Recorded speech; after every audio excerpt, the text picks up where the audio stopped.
Herzlich willkommen bei Wir für Bier mit Yannick und Philipp. Wir gucken uns heute mal ausgewählte Spezialitäten der Störtebeker Brauerei an. Und das ist die gute Kiste. Was haben wir denn da so drin? Ja, soll man nicht einfach mal auspacken? Ich weiß es nämlich nicht, was drin ist. Gut, dann pack einfach mal aus. Ist doch wie die gute Amazon-Kiste hier, einfach mal mit aufreißen. Ich glaube, jetzt sollten wir das. Es funktioniert auch so gut wie bei einer Amazon-Kiste, hervorragend. Das hat sehr gut geklappt. So. Was haben wir denn hier alles drin?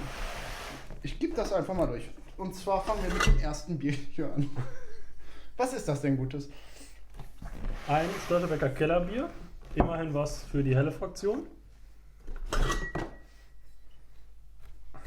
Ein klassisches Pilsner, Guck mal, das muss ja auch nicht so nackt da stehen.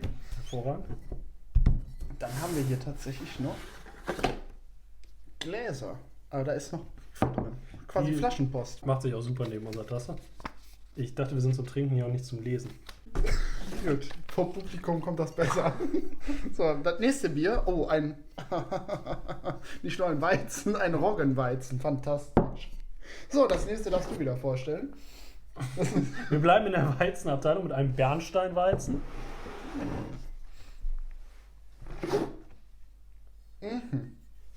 Hier sind wir in einem Ozean. Pacific Ale. Und genau da machen wir weiter. Atlantic Ale. Dann hätte ich auch gerne noch eine Ostsee Ale. Nein, wir haben hier erstmal noch einen Brief.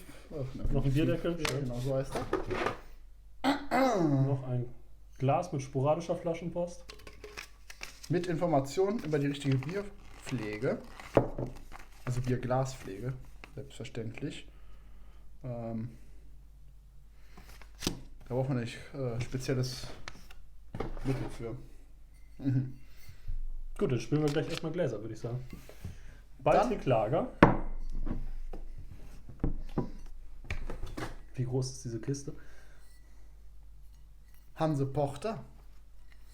Jetzt sind wir bei dunklen Bieren. Und Ich natürlich stell das mit mal Heller. in das Bäumchen. Ein Mitsommerwitt. Sehr schön. So. Beim Bierdeckel haben sie tatsächlich nicht gegeizt. Mit etwas seltsamem Format, finde ich, aber gut, hilft ja nichts. Sehr schön. Dann würde ich sagen, spülen wir mal Gläser und dann geht's ans Probieren. So, beginnen wollen wir mit dem guten. Gut, müssten wir gleich einmal ausprobieren. Hanse Porter. Geschmack karamellig. Malzig. Man muss ja dazu sagen, wir haben eine gewisse Vorgeschichte durch unsere Studienreisen mit Störtebeker. Machst du einfach mal auf. Die frisch gespült. Spülen lassen. Zur Information.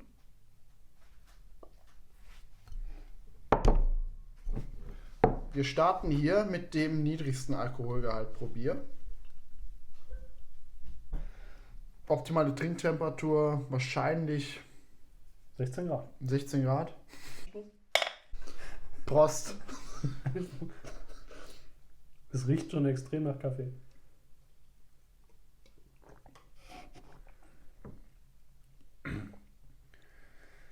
Ja, das schmeckt nach einem. Ja, ich würde lügen, wenn ich sage, das schmeckt nach einem Bier. Ja, es schmeckt halt nach einem Kaffee. Niedriger Alkoholgehalt. Also nicht mehr Bums hinter. Was würdest du dem jetzt geben? Auf einer Skala bis 5 eher schon so im unteren Bereich. 0,5? Ja. 0,75 vielleicht fürs Homeoffice? in dem Bereich morgens sicherlich okay. Ja. Ich würde es was kälter trinken, als empfohlen wird. Ja. So schmeckt es doch recht intensiv und der Geschmack ist eben, Mäßig. ja, genau. Karamell schmecke ich persönlich jetzt im Übrigen da. Aber ein guter nicht Start, wirklich weil man sich jetzt eben steigern kann. Schauen wir mal, was die Kiste noch bietet. So, nach dem erfolgreichen Kaffeestart in die Kistenverkostung, was haben wir denn da jetzt noch so im Angebot? Störtebeker verwöhnt uns. Als nächstes haben wir ein Mitsommerwitt und das im Februar. So, schauen wir mal, wie es ploppt. Ja, Wichtig immer gut durchspülen, vor allem weil Kaffee ja einen sehr intensiven Geschmack hat. Und so sind wir jetzt hier beim nächsten. Ja. Immerhin mal ein helles ist uns ja als Rheinländer deutlich näher. Hat 4,7. Also 0,7 mehr als das Bier gerade. Was haben wir da in Geschmacksnoten angegeben? Das erfährst du sofort, Philipp.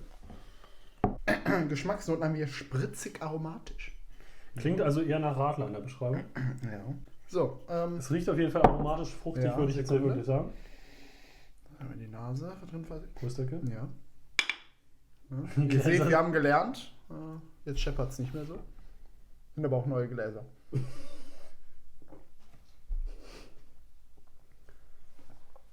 Ich finde, es schmeckt sehr herb. Also für ein helles, ungewohnt herb. Könnte man auch als Bananenweizen verkaufen in meinen Augen. Ja, würde so durchgehen. Ist aber kein Bodensatz drin. Was würdest du ihm geben? Die 5er Es ist Skala? zumindest eine deutliche Steigerung. Ja, und da ich auch gerne mal einen Weizen trinke, ja, im Gegensatz zu dem vorherigen Bier und im Gegensatz zum Kollegen. Also ich wäre da tatsächlich eher bei einer Richtung 3,25. Ja, 3,25 würde ich geben. Wie sieht es bei dir aus? Ich wäre, glaube ich, bei einer 2,5. Also treffen wir uns bei einer schlechten 3,0 in der Mitte. Kann man guten Gewissens austrinken. Nummer 3 von 9, erstes Drittel vorbei, bewirkt uns ein Kellerbier von 1402. Ich hoffe, das ist nicht das Alter. Ja, das hoffe ich auch. Aber schauen wir mal, was hier geboten ist. Geschmack fein herb, aber auch weich. Das klingt für mich persönlich jetzt eher nach einer irritierenden Kombination. Ungeschnitten übrigens. So, von der Farbe her auch vollkommen in Ordnung. 4,8, 4,9, was hatten wir hier gerade? Da war ich unaufmerksam. 4,8 war es tatsächlich. Ja. So, wie riecht's? Hat ebenfalls auch 3-mal Gold und ist aus biologischem Anbau. Mal sehen, ob es trotzdem was ist. Und vegan wahrscheinlich. Das ist ja. Prost. Stößchen. Ah. Da bewegen wir uns, aber ich glaube, es kommt gleich. Er ist ja schon so in Richtung Pilz. Also eigentlich relativ lieblich zu trinken. Finde ich jetzt auch eigentlich schon weniger herb als das gerade. Also fein herb beschreibt es vielleicht ganz gut. Was ist so dein Eindruck? Ja, auch das weich, ne? Das hier als Beschreibung dabei steht. Kann man absolut verkaufen so. Ist auch jetzt gefühlt das erste aus der Reihe, wo ich sage, da kann man auch mal ein zweites von trinken und das kann man wahrscheinlich auch so einen Abend mal durchtrinken, ohne dass man direkt Kopfschmerzen Genau das bekommt. Ja, genau. Feine Sache. Was würdest du ihm geben? Würde ich jetzt auch wieder in die Richtung vorher, aber das ist ja, weil wenn man Weizen mag, dann war das vorherige auch okay. So, aber für mich auch definitiv über 3 von 5. Ob es jetzt eine 3,5 ist, Ich da wäre jetzt, mich von dir glatt überzeugen jetzt glatt auf eine 3,5 gegangen. Das ist Ja, halt guck mal, süffig, dann- man kann es gut trinken. loggen wir das ab. So, haben wir dann als nächstes mal ein richtiges Pilz? Sehr richtig, gehaltsvoll und herb. Herb. Herb scheint das Leitmotiv bei Störtebecker zu sein. Hat das vielleicht nicht mehr Genusstemperatur? Was haben wir denn hier? Ja, das ist nur 10 Grad. Ich glaube, wir sind hier ein bisschen drüber, weil wir die jetzt alle einheitlich so wahrscheinlich bei 14, 15 Grad haben. Das könnte auf jeden Fall den Schaum erklären. Wo sind wir denn geruchlich? Schwer zu sagen. Es riecht halt nach einem Pilz. Relativ herb. Untergärig. Probieren wir es einfach mal, oder? Prost.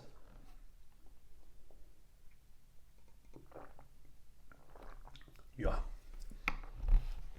Oh, das ist noch mehr Pilz als das von gerade, oder? Ja. Ja, vielleicht ein bisschen herber als das klassische Pilz, was man hier bei uns in der Ecke bekommt. Na, aber dafür sind die Norddeutschen ja bekannt. Ja, aber kann man auch so gut wegtrinken. Ich wäre, glaube ich, wieder bei einer 3,5. Wo siehst du das? Ja, absolut in die Richtung. Kann man nichts falsch machen. 3,5 würde ich ebenfalls nehmen. Sehr gut mit dabei. Absolute So. Trinkempfehlung. Halbzeit bei unserer Entdeckerkiste. Jetzt Richtung Ozeane. Und zwar starten wir mit dem Atlantic Ale. Geschmack stürmisch, friesig herb. Was haben wir denn hier Feines? Es riecht relativ herb, aber wir sind immer noch relativ nah, geruchstechnisch finde ich zumindest, an einem Pilz. Ja. Vom Geruch. Sicherlich. Ich meine, die Farbe auch relativ. Ja, das ist ein. Ich meine, kannst du durchgucken. Ne? Das ist quasi wie ein Kölsch. So. Prost. Jetzt hätte ich fast vorgegriffen. Gibt es eigentlich eine richtige Richtung, wie man aus diesen Gläsern trinkt? Also, Das ist das Tolle. Ne? Also, schreibt es gerne mal in die Kommentare. Was haben wir denn hier? Also, ich finde bis dato eigentlich das leichteste zur Halbzeit. ja. Relativ leichter Geschmack. Ich finde es auch gar nicht so. Also, Absolut. eigentlich Geht überhaupt in die nicht Biere her. der heimischen Gefilde. Aus meiner Sicht. Was jetzt das stürmische im Geschmack sein soll, verstehe ich nicht so ganz. Vielleicht ist das stürmische auch nur der Schaum drauf. Also, Ja, ich finde, man kann es Ich kann es dir wunderbar nicht sagen. Der trinken. Schaum verschwindet tatsächlich auch schneller, als wenn wir gerade das Pilz gesehen haben. Ja. Ja.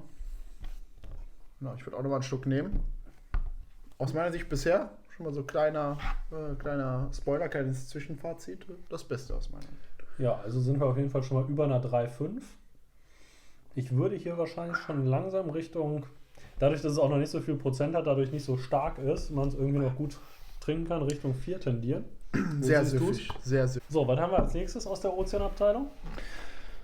Da muss ich dich enttäuschen. Leider nichts mehr aus der Ozeanabteilung, aber für unsere Freunde der, was ist das, Edelsteine? Wir haben hier Bernstein. Das klingt ja ganz gut. Das ist, glaube ich, kein Edelstein, das Nein? ist Baumharz. Wenn du in der Erdkunde aufgepasst hast, Baumharz, ein bisschen tektonischem Druck ausgesetzt und dann werden da hübsche Steinchen raus. Also quasi sowas wie Braunkohle, oder? Ja, nur in schick. Im Ja. entfernteren Sinne. Ja, klar. Also Bernstein, ne? Das passt sehr gut. Ja. Jetzt habe ich Dann- dir das Weizen vor. Ach so, ja, das hast du jetzt clever Aber der honoriert. Geschmack ist natürlich fruchtig, spritzig. Ja, Menge auch wieder 0,5. Also sind wir hier gleich wahrscheinlich in der Bananenabteilung. Dann mach doch mal auf, mal gucken, wie das denn so nach Bernstein aussieht. Ja, von der Farbe her, ja, das kann was. Ne? 5,3 hatten wir schon gesagt. Nee, ich glaube nicht, aber ja, 5,3. Bernstein sind wir tatsächlich. Das ist Ja, ein Weizen. es riecht halt nach dem Weizen. Es sieht aus wie ein Weizen, es sprudelt kaum. Kaum Kohlensäure drin. Es riecht aber, finde ich, eigentlich ganz gut. Ja. Dann Prösterchen.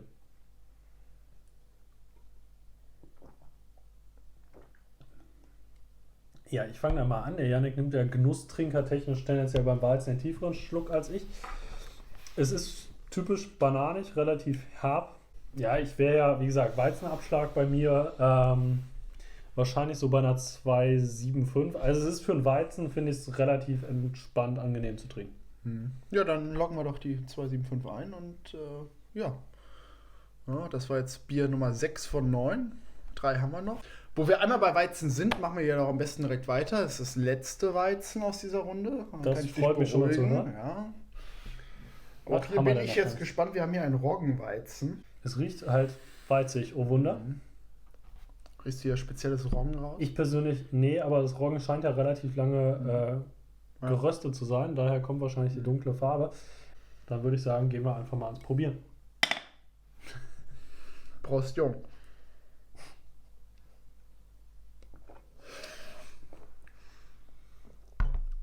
Hat eine deutlich intensivere. Also wer tatsächlich mehr auf Weizen und auch auf Bananenweizen Ich steht, jetzt noch mal einen Schluck nehmen. ich glaube, für den ist definitiv das eher das Richtige. Ist, Ich finde es halt tatsächlich ja. sehr bananig.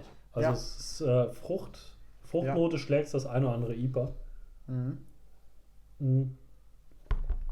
Also sehr hoher Kohlensäuregehalt, finde ich. Also, ja, tatsächlich. Das merkst du auch beim Trinken, Ja. also auch wenn man durch den Schaum durch ist. ja.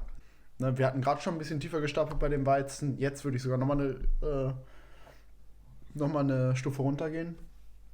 Also eher Richtung 2,5, vielleicht 2,25. Tut mir leid an alle Weizenfans, aber Ja, ich glaube, ich wäre durch halt diese penetrante Bananennote eher bei einer 2,0. Also ich würde sagen 2,25, goldene Mitte. so, von Weizen haben wir jetzt genug und präsentieren jetzt hier ein Baltic-Lager. Fein, malzig, mild. 5,5. Ja, das ist schon mal wieder eine Hausnummer drüber, was wir bisher hatten. Also farbtechnisch sind wir wieder einen Ticken heller, würde ich sagen, als gerade. Ja, das würde ich jetzt als Bernstein sehen. Das wäre eigentlich Bernstein, finde ich. Es riecht relativ wenig. Gut, wir kommen natürlich gerade aus diesem sehr stark fruchtig riechenden Weizensegment. Pilz. Das ist wie eine Also, Weihnachtsbäckerei. Also mit Ja. Marzipan, riecht man da Marzipan? es riecht sehr süßlich, ja. Ja, Gut, ich stimmt. würde sagen, wir gehen einfach mal ins Probieren. Prost.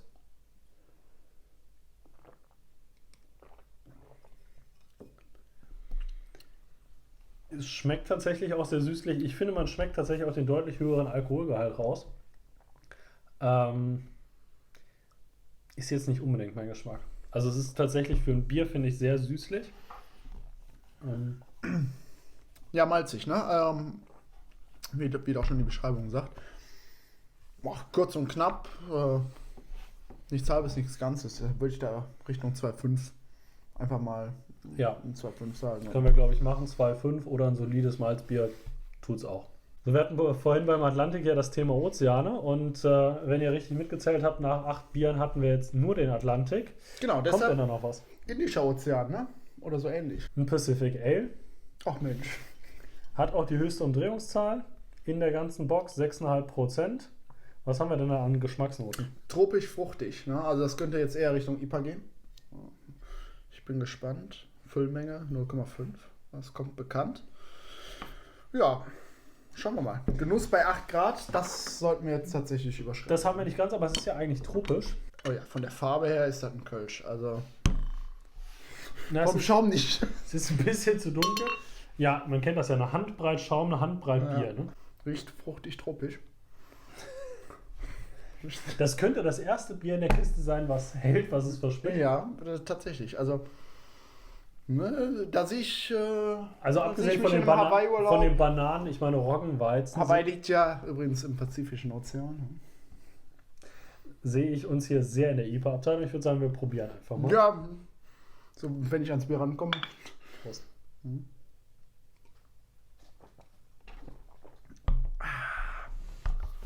Fantastisch. Also bei einer anderen Brauerei wäre das mit Sicherheit als IPA ausgezeichnet. Fantastisch. Bei 8 Grad, glaube ich, auch sehr erfrischend. Und wenn es draußen noch ein bisschen wärmer wäre. Ich glaube, das ist eigentlich, also davon abgesehen, dass es halt schon relativ viel Prozent hat mit 6,5, würde ich tendenziell sagen, es ist ein klassisches Sommergetränk. Wie findest du es? Absolut. Letztes Bier. Ich überlege, ob es das Beste ist. Tendiere tatsächlich dazu. Ich würde sagen 4-0. 4-0 Deckel drauf.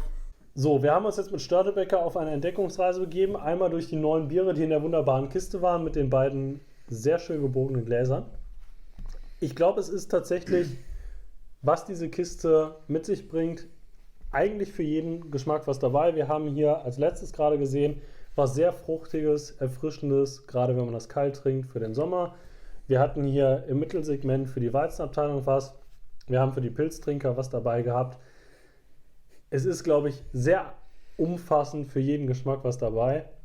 Mein Favorite war, glaube ich, tatsächlich das letzte. Janek, wie siehst du die Kiste? Die Biere absolut einmal durchgegangen. Da war nichts, was absolut ungenießbar war. Ein paar sehr gute Biere dabei, zu empfehlen. Nett dabei auch noch die 2 Gläser und die, was waren es, 8, 9 Bierdeckel, die man sich auch noch schön dazulegen kann. Klare Empfehlung von uns. Lasst ein Like und ein Abo da, kommentiert gerne, checkt unsere Socials in der Beschreibung ab und bis zum nächsten Mal. Bei Wir für Bier. Bis dann. Ciao.